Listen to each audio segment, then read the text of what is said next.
The current congressional map of Texas is already one of the most extreme gerrymanders in the US. The new map of Texas would rank at the top or near the top of most gerrymandered maps in the country.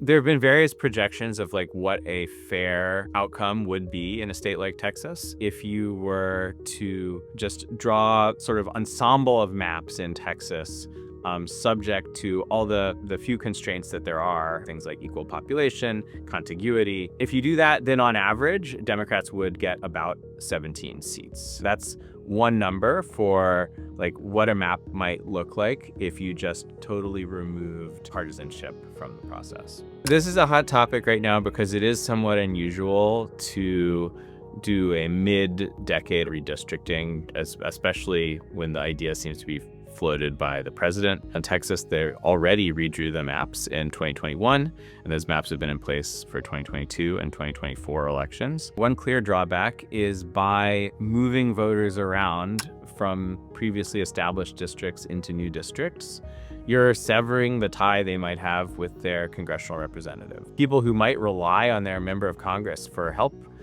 will no longer have that sort of ongoing relationship that they already had. One additional risk is that this sets off a tit-for-tat sort of gerrymandering war. What's happening in Texas is sort of the first shoe to drop, but Democrats have been spurred to feel like they have to respond to this effort, right? And so already in California, there are plans to try to redraw the maps. And there's been discussion of this in New York as well. And so because this has been such a sort of instrumental partisan move that has potentially a national impact, it has triggered this potentially wider gerrymandering war.